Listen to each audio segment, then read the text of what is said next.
Mr. Speaker, I rise belatedly to add my voice to the debate on the motion that has been presented by the Leader of Government Business, Member for Micoud South, and Minister responsible for tourism, etc. Mr. Speaker, on a day like today, given all the theatrics, the commotion and the misguided enthusiasm we see,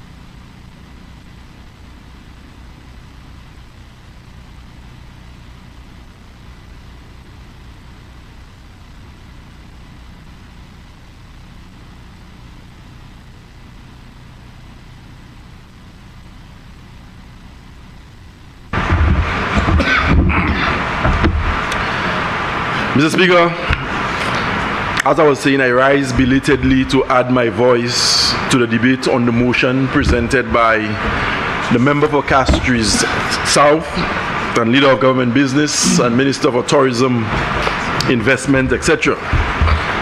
And on a day, Mr. Speaker, like today, given all the theatrics, the commotion, and the misguided enthusiasm we see being displayed on the outside, and on a day, Mr. Speaker,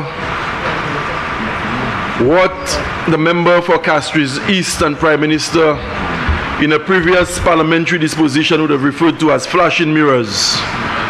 Amidst all of that, Mr. Speaker, I am once again reminded of the mandate given to me by the people of Dennery North, who after the general elections of 2011, 2016 and 2021, Mr. Speaker, they've sent me to the Parliament to represent their interests. Mr. Speaker, they've mandated me to come into this chamber and to occupy one of the 17 seats reserved for elected parliamentarians. But they've also sent other people, Mr. Speaker, to this chamber to occupy the gallery, as we saw earlier this morning. And so, Mr. Speaker, I'm extremely grateful for that opportunity given to me by the people of Dennery North. Mr. Speaker, the matter that is before the House today, as simple as it is, the importance cannot be overstated. Mr. Speaker, the Parliament is the highest decision-making body of a country. This is where we make laws. This is where we enact legislation. This is where we approve budgets, Mr. Speaker. And this is where policies of governments translate into legislation. And so, Mr. Speaker, the business of this House is something we must take seriously. And above all, Mr. Speaker, the conduct and the disposition of members in this chamber is something that we have to watch and watch very closely.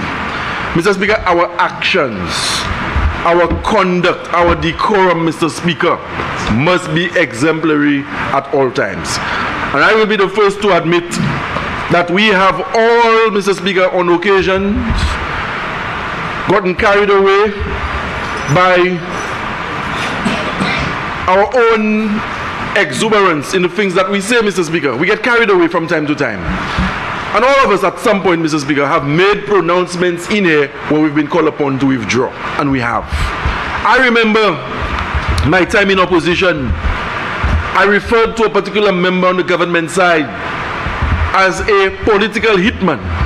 And notwithstanding, Mr. Speaker, that this was a figurative expression, it was deemed inappropriate, Mr. Speaker.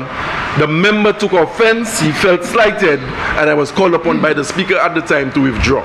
And without hesitation, Mr. Speaker, given consideration to how the member felt, I was very quick to withdraw the statement that I had made. So, Mr. Speaker, when the member for Micoud South today is being asked to withdraw statements he would have made, statements that were injurious to all of us on this side, and is called upon to withdraw, Mr. Speaker, the member should have, in the spirit of true parliamentary democracy, withdrew the statement. He should have withdrawn, Mr. Speaker, and allowed the business of the House to continue. But today, Mr. Speaker, what we have seen is that this particular parliamentary infraction has triggered court action. It has generated a lot of debate in the public space, Mr. Speaker, and it does not in any way whatsoever portray our parliament in a light that it ought to be portrayed. Mr. Speaker, I believe there are consequences to behavior. There must be consequences to behavior. Irrespective of what level in the society you operate, you must be held to account for your actions. And in our case, Mr. Speaker, we have to be held to account for the things we see in this chamber. I cannot, as a Minister of Education, encourage principals and school administrators to enforce school rules and to say to children that when you break school rules or you infringe the rules that are established by your teachers and your principals, that you will be punished or you will be admonished. And then we come into the parliament where the country is supposed to take example, Mr. Speaker, and when we infringe or we violate the standing orders, we have a difficulty, Mr. Speaker, to admit that we have been wrong and that we can withdraw and we can show remorse for what we do.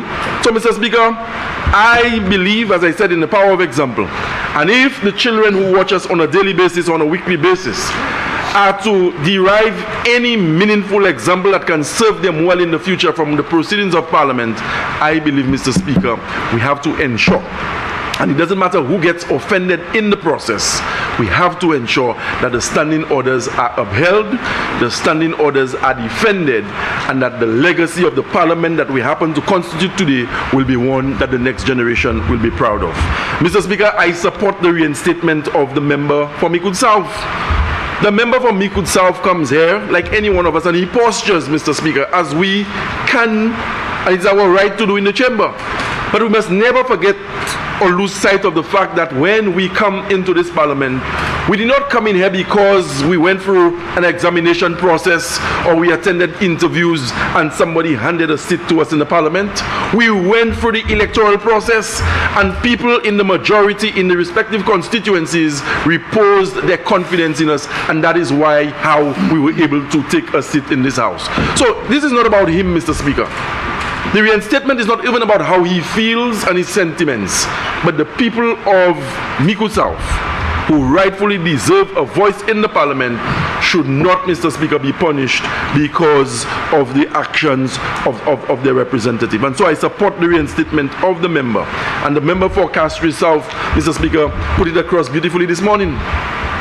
There's a lot that he has to answer to, and he can't answer from the outside. He needs to be in here, so that he can be part of a spirited debate at every sitting that can allow us to distill and to ventilate the issues of state that are of concern to the people of this country.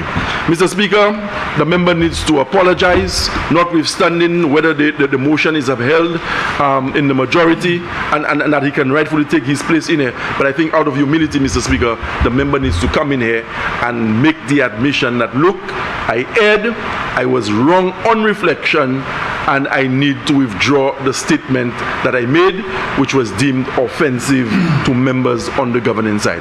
Mr. Speaker, ours is a parliament that people speak about in very glowing terms across the region. And you have demonstrated, notwithstanding the barrage of criticism that has come your way, Mr. Speaker, but you have demonstrated that in the Caribbean, you are one of the most celebrated presiding officers in the parliamentary process.